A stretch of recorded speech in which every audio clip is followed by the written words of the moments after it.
Aujourd'hui, je voulais porter pour la dernière fois mon bonnet vert que j'aime. J'ai dit pour la dernière fois parce que probablement dans les prochaines semaines, je ne vais plus porter de bonnet. Et puis je me suis dit non, je vais le mettre dans la vidéo parce que j'aime bien.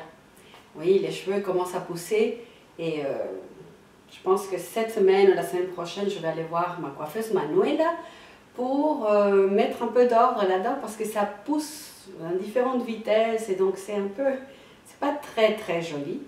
On verra ce qu'elle peut faire, on verra ça.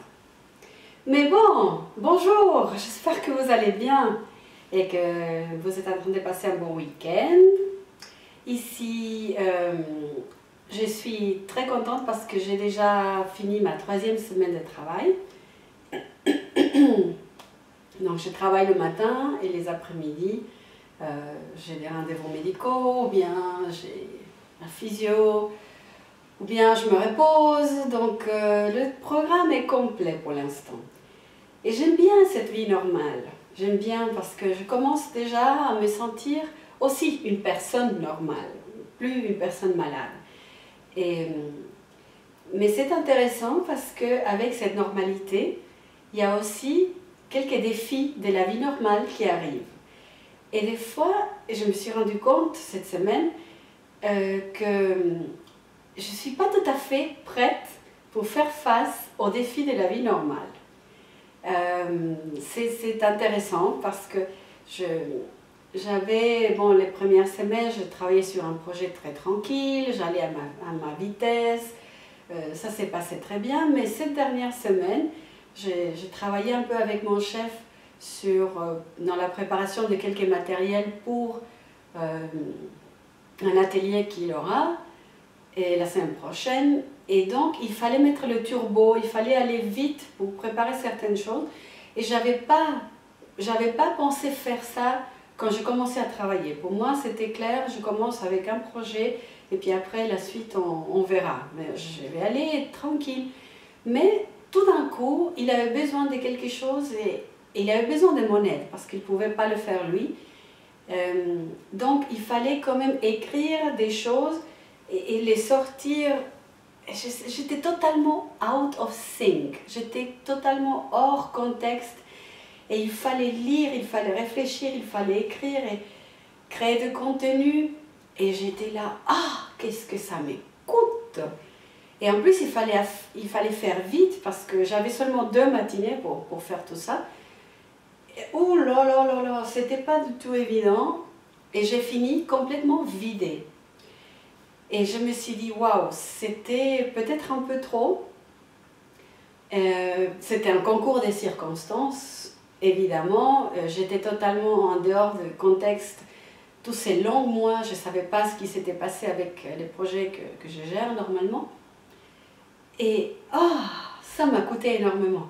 Et donc, je suis retournée à la maison, je me dis, waouh, combien de temps j'aurais besoin de combien de temps maintenant pour me mettre dans une certaine normalité dans mon travail. Bon, c'est vrai aussi que le fait de travailler seulement le matin ne m'aide pas parce que je n'ai pas assez de temps pour faire tout ce que je devrais faire. Donc, c'est un moment maintenant de dire, voilà, ça je peux faire, ça je ne peux pas faire. Et des fois, ce n'est pas évident à savoir bien gérer cette partie-là. Mais, je me dis, voilà, il faut avoir de la patience, les choses vont venir, avec le temps je vais arriver à me concentrer un peu plus, mes neurones vont suivre peut-être, donc il faut avoir de la patience, et des fois ça me coûte. Mais justement ce matin, ces jours-ci, je pensais à un texte qui se trouve dans la Bible, dans le livre aux Philippiens, le chapitre 1 et le verset 6, qui dit « Je suis persuadé que celui qui a commencé en moi une œuvre bonne en poursuivra l'achèvement jusqu'au jour de Jésus-Christ. » Donc en d'autres mots, je suis convaincue que ce que Dieu a commencé à faire dans ma vie, c'est toute cette guérison, tout ce bon développement de l'après-cancer, il va continuer à m'aider. Il ne va pas me lâcher maintenant. Je sais que je vais pouvoir rentrer dans la normalité totalement, peut-être dans les prochains mois, mais il faut que j'aie de la patience jusqu'à là. Donc voilà mon histoire de cette semaine que je voulais vous raconter. Et puis aussi je vais vous raconter qu'aujourd'hui j'ai une caméra woman qui est tout à fait charmante. Ce n'est pas mon mari parce qu'il est à Rome avec son travail. Donc aujourd'hui j'ai les grands services de Nathalie, ma voisine. Mouah.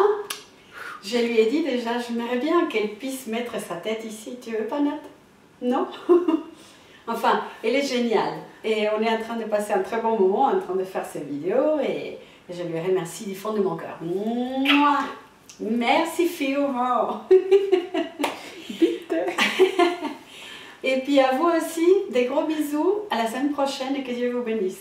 Au revoir.